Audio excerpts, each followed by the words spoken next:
नमस्कार। Study classes में आपका स्वागत है। तो आज हम लेसन प्लान यानी पाठ योजना को देखेंगे।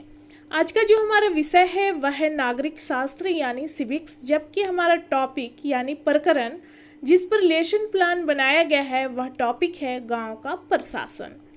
ये कक्षा 6 से संबंधित है। आप सामाजिक अध्ययन के अंतर्गत एक पुस्तक देखेंगे जिसका नाम है सामाजिक एवं राजनीतिक जीवन।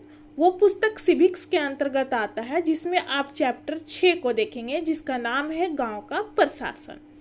तो उस चैप्टर से यहाँ पर टॉपिक को लिया गया है जिस पर सारा लेसन प्लान यहाँ पर बनाया गया है। अगर और भी लेसन प्लान आप देखना चाहें तो आप प्लेलिस्ट में जाकर वहाँ से देख सकते हैं। वहाँ पर बहुत सारा लेसन प्लान बना हुआ आपको मिल जाएगा। तो आइए आज का टॉपिक देखते हैं।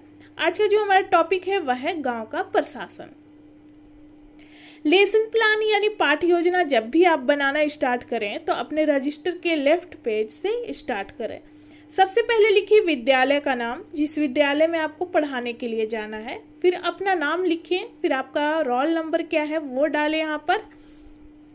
विषय हो जाएगा आपका नागरिक शास्त्र और टॉपिक यहाँ पर हो जाएगा गांव का प्रशासन। किस क्लास के लिए है तो 6 क्लास के लिए। कितने समय तक आपको पढ़ाना है वो लिखेंगे। तो ऐसे 35 या 40 मिनट का आपका क्लास होता है।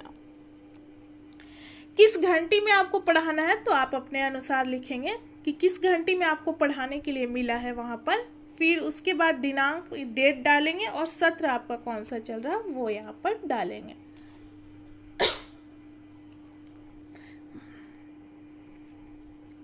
फिर उसके बाद समान उद्देश्य देखेंगे। समान उद्देश्य जो होता है हमारा विषय से संबंधित होता है, और इसके बाद विशिष्ट उद्देश्य देखेंगे जो कि हमारा टॉपिक से संबंधित होगा।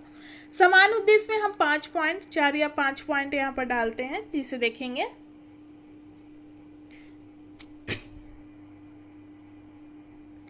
पहला नंबर है यहाँ पर छात्रों में नागरिक शास्त्र विषय के प्रति रुचि जागृत करना। दूसरा है छात्रों में देश प्रेम की भावना का विकास करना। तीसरा है छात्रों की मानसिक शक्तियों का विकास करना। चौथा नंबर है छात्रों के दृष्टिकोण में व्यापकता का विकास करना। जबकि 5वां नंबर है छात्रों की तार्किक शक्तियों का विकास करना। अब इसके बाद हम विशिष्ट उद्देश्य देखेंगे। विशिष्ट उद्देश्य में भी हम 5 पॉइंट लिखेंगे जो कि हमारा टॉपिक से संबंधित होगा। टॉपिक जैसे कि हमारा है गांव का प्रशासन। तो इसमें पहला नंबर पॉइंट लिखेंगे कि छात्र जो है गांव के प्रशासन के विषय में जान सकेंगे। दूसरा हो जाएगा छात्र गांव के प्रशासन के कार्यों की व्याख्या कर सकेंगे। तीसरा नंबर हो जाएगा छात्र गांव के प्रशासन के कार्यों का सही प्रयोग कर सकेंगे। चौथा नंबर हो जाएगा यहाँ पर छात्र गांव के प्रशासन संबंधित विषय को चार्ट पेपर द्वारा प्रदर्शित करने का कौशल विकसित कर सकेंगे। और 5वां नंबर हो जाएगा छात्रों में गांव के प्रशासन से संबंधित पत्र पत्रिका को पढ़ने की रुचि विकसित हो सकेगी। अब उसके बाद हम राइट पेज में आएंगे, दाहिने पेज में। यहाँ पर लिखेंगे सहायक शिक्षण सामग्री, यानी कि पढ़ाने के लिए आप किन सामग्री का प्रयोग करेंगे। तो यहाँ पर हो जाएगा आपका चौक, डस्टर, मॉडल, चार्ट, संकेतक और अन्य शिक्षण सहायक सामग्री। शिक्षण विधि में हो जाएगा व्याख्यान और प्रश्नोत्तर विधि। और पूर्व ज्ञान में हो जाएगा कि छात्र गांव के प्रशासन के बारे में सामान्य जानकारी रखते हैं, यानी कि इस विषय में उनको पहले से थोड़ी बहुत जानकारी है। वर्ग व्यवस्था में हो जाएगा छात्र अध्यापक या अध्यापिका जो भी है यहाँ पर अपने सुविधा के अनुसार वर्ग को व्यवस्थित करेंगे। उसके बाद प्रस्तावना का पॉइंट आता है। 2 कॉलम यहाँ पर बनाएंगे। एक छात्र अध्यापक या अध्यापिका कथन हो जाएगा और दूसरा कॉलम हो जाएगा आपका छात्र संभावित उत्तर। छात्र अध्यापिका कथन में हो जाएगा छात्र अध्यापिका जो प्रश्न करेंगे बच्चों से वो प्रश्न को यहाँ पर लिखेंगे, और जो उत्तर आएगा बच्चों के द्वारा वो दूसरे कॉलम यानी छात्र संभावित उत्तर में लिखेंगे। ये प्रश्न की संख्या जो है आप 4 या 5 रख सकते हैं। और जैसे कि लास्ट क्वेश्चन जो है उसमें हमारा टॉपिक निकल कर आना चाहिए, जिस टॉपिक को हमें पढ़ाना है। तो ये प्रश्न और उत्तर जो होता है दोनों एक दूसरे से संबंधित होता है। उत्तर जैसा आता है उसी से अगले प्रश्न का निर्माण किया जाता है। जैसे कि हम देख सकते हैं यहाँ पर प्रश्न है कि हमारे देश का क्या नाम है। छात्र अध्यापिका प्रश्न करती हैं छात्रों से, तो छात्रों के द्वारा उत्तर आता है भारत।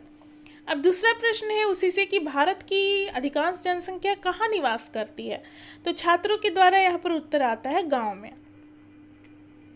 तीसरा प्रश्न देख सकते हैं कि गांव के लोगों के बीच किन किन मुद्दों को लेकर विवाद उत्पन्न होता है, तो यहाँ पर उत्तर आता है छात्रों के द्वारा कि झगड़ा, चोरी, कृषि व भूमि संबंधी समस्या आदि को लेकर विवाद उत्पन्न होता है। चौथा प्रश्न देख सकते हैं कि इस समस्या के निदान करने की जिम्मेदारी किसकी है, तो यहाँ पर छात्र उत्तर नहीं दे पाते हैं, इसलिए क्या होगा कि यहाँ पर समस्यात्मक लिखेंगे। और देख सकते हैं कि हमारा टॉपिक निकलकर यहाँ पर आ गया, जैसे कि टॉपिक है गांव का प्रशासन। गांव से संबंधित जो भी समस्या होती है, गांव के प्रशासन की जिम्मेदारी होती है कि उन समस्याओं का निदान करें। तो यहाँ पर हो जाएगा छात्र अध्यापिका कथन में गांव का प्रशासन, और पाठ की उद्घोषणा में हो जाएगा कि आज हम लोग गांव के प्रशासन के बारे में विस्तार पूर्वक अध्ययन करेंगे।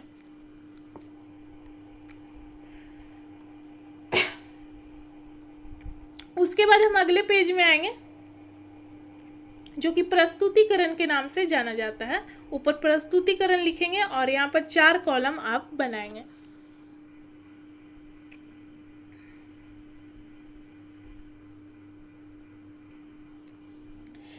शुरू कॉलम में लिखेंगे शिक्षण बिंदु, यानी कि जिस टॉपिक को आपको पढ़ाना है, जो जो पॉइंट को आप यहाँ पर लिखेंगे, उस पॉइंट को आप व्याख्या करेंगे, यानी कि क्लासरूम में बच्चों के सामने एक्सप्लेन करेंगे। तो उसको दूसरा कॉलम में लिखेंगे छात्र अध्यापिका क्रियाशीलता में। छात्र क्रियाशीलन में हो जाएगा कि छात्रों का व्यवहार किस तरह का है क्लासरूम में, किस प्रकार वो उत्तर दे रहे हैं, उन सारी चीज़ों को हम लिखेंगे। और श्यामपट्ट कार्य में आप क्या करेंगे कि ब्लैक चार्ट पेपर यूज करेंगे और उसको अच्छे तरीके से यहाँ पर सजा के लिखेंगे। तो सबसे पहले छात्र अध्यापिका पुलिस प्रशासन के बारे में बच्चों को बताएंगे कि पुलिस जो है एक सुरक्षा बल होता है जिसका उपयोग देश के अंदर नागरिकों की सुरक्षा और समस्या का समाधान के लिए किया जाता है। प्राय लोगों की सुरक्षा के लिए ठीक उसी तरह से किया जाता है जिस प्रकार देश के बाहरी अनैतिक गतिविधि व देश की सीमा की रक्षा के लिए सेना का उपयोग किया जाता है। तो पुलिस प्रशासन जो है एक सुरक्षा बल है जो देश के अंदर नागरिकों को सुरक्षा प्रदान करती है और जो भी समस्याएं उत्पन्न होती है उसका निदान करती है। छात्र क्रियाशीलन में देख सकते हैं कि छात्र जो है ध्यानपूर्वक कक्षा में छात्र अध्यापिका द्वारा पढ़ाए जा रहे कथनों को सुनेंगे। श्यामपट्ट कार्य में देख सकते हैं कि ये सुरक्षा बल है और नागरिकों को सुरक्षा और समस्या के समाधान में पुलिस प्रशासन जो है सहायक होती है। अब जो यहाँ पर एक्सप्लेन किया गया है छात्र अध्यापिका क्रियाशीलता में, तो जो छात्र अध्यापिका ने बताया बच्चों को उसी से संबंधित प्रश्न करेंगे कि बच्चों ने क्या समझाया। इस टॉपिक को क्लासरूम में और ज़्यादा एक्सप्लेन किया जा सकता है क्योंकि यहाँ पर जो पेज है वो छोटा होता है, तो हम विस्तार से ज़्यादा नहीं लिख सकते हैं। और शिक्षण बिंदु का जो पॉइंट है आपका 4 पॉइंट होना चाहिए। जैसे कि इस पेज में आपको 2 पॉइंट देखने को मिलेगा, एक है पुलिस प्रशासन और दूसरा है पुलिस प्रशासन का क्षेत्र, और 2 पॉइंट हम अगले पेज में देखेंगे। इसी तरह का 4 कॉलम आपका रहेगा। तो यहाँ पर जो बोधात्मक प्रश्न है वह है पुलिस प्रशासन क्या है। तो छात्रों के द्वारा यहाँ पर उत्तर आता है। बोधात्मक प्रश्न में छात्र अध्यापिका बच्चों से प्रश्न करती हैं। तो छात्रों के द्वारा उत्तर आता है कि पुलिस प्रशासन एक सुरक्षा बल है जिसका उपयोग देश के अंदर नागरिकों की सुरक्षा के लिए किया जाता है।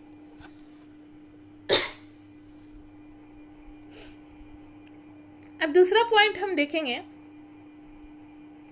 शिक्षण बिंदु के अंतर्गत।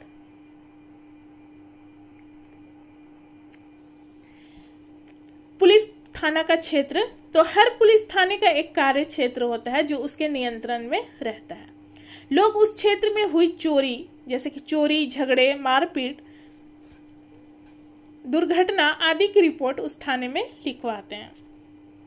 यह वहां के थानेदार की जिम्मेदारी होती है कि वह लोगों से घटना के बारे में पूछताछ करे, उसकी जांच पड़ताल करे और अपने क्षेत्र के अंदर के मामले पर कार्रवाई करे।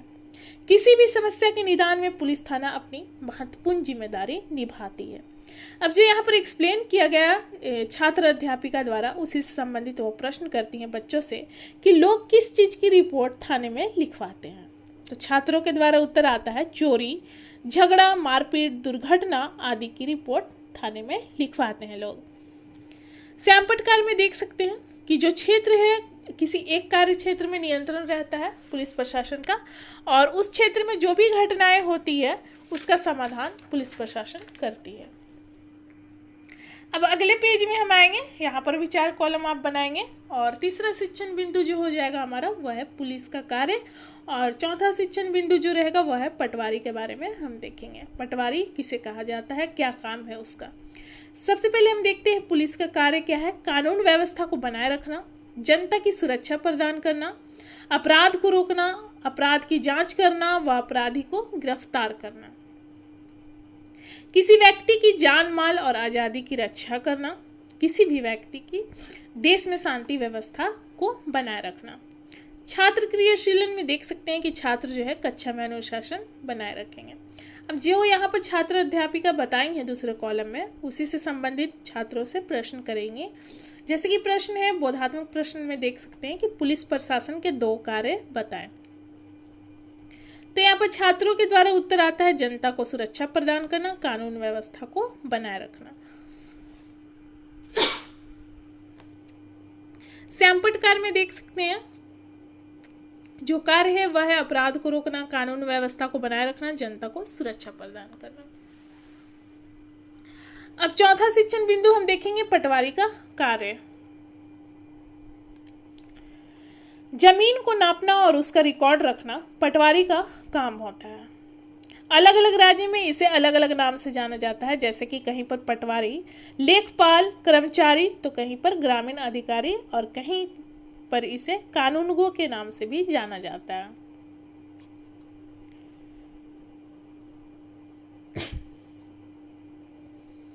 पटवारी के पास खेत नापने के अलग अलग तरीके होते हैं। कई जगह पर वह एक लंबी लोहे की जंजीर का इस्तेमाल करता है जिसे जरीब कहा जाता है। पटवारी किसान से भूमि कर भी इकट्ठा करता है और सरकार को अपने क्षेत्र में उगने वाली फसल के बारे में जानकारी भी प्रदान करता है। ये पटवारी के कार्य हैं।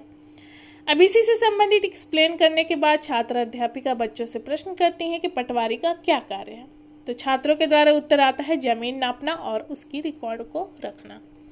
श्याम पटकार में देख सकते हैं कि जमीन नापना और उसको रिकॉर्ड रखना, सरकार को अपने क्षेत्र में होने वाली फसल के बारे में जानकारी देना। अब अगले पेज में हम आएंगे। जो शिक्षण बिंदु था हमारा 4 पॉइंट रहा यहाँ पर।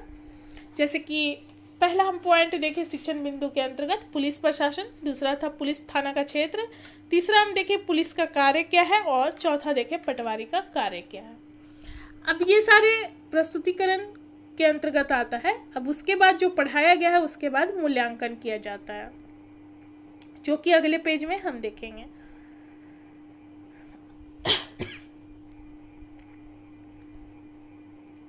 मूल्यांकन में हम क्या देखते हैं कि जो भी पढ़ाया गया है छात्र अध्यापिका द्वारा या अध्यापक द्वारा, उसी से संबंधित वो बच्चों से प्रश्न करेंगे, और बच्चे जिस तरह से यहाँ पर उत्तर देंगे उसी से यहाँ पर देखा जाएगा कि बच्चे ने कितना समझा है, टॉपिक कितना क्लियर हुआ है उनके समकक्ष। तो यहाँ पर देखेंगे कि पुलिस प्रशासन क्या है। दूसरा प्रश्न है पुलिस प्रशासन का कार्य क्षेत्र क्या है। तीसरा पुलिस के कार्य क्या है। और यहाँ पर देख सकते हैं चौथा प्रश्न है पटवारी को अन्य किन किन नाम से जाना जाता है। और पांचवा प्रश्न है पटवारी के क्या कार्य हैं। ये मूल्यांकन प्रश्न आप 5 रख सकते हैं। और उसके बाद पुनरावृत्ति, यानी कि जो भी आप पढ़ाए हैं उसको काफ़ी शॉर्ट तरीके से बच्चों के समझ आप बता दें, ताकि उनको अच्छे से टॉपिक क्लियर हो जाए। पहला है यहाँ पर कि पुलिस जो है एक सुरक्षा बल है जो देश के अंदर नागरिकों को सुरक्षा प्रदान करती है। पुलिस प्रशासन का किसी एक कार्य क्षेत्र के अंतर्गत नियंत्रण रहता है।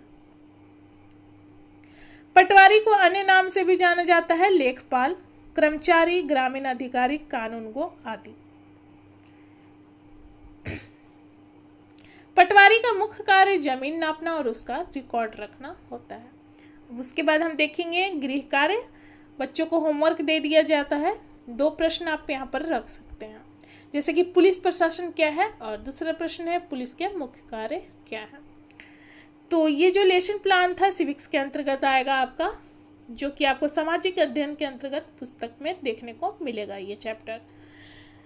तो अगले वीडियो में हम अगले चैप्टर को क्लियर करेंगे लेसन प्लान के अंतर्गत। तो यहाँ पर हमारा जो वीडियो है समाप्त होता है। मिलते हैं अगले वीडियो में। धन्यवाद।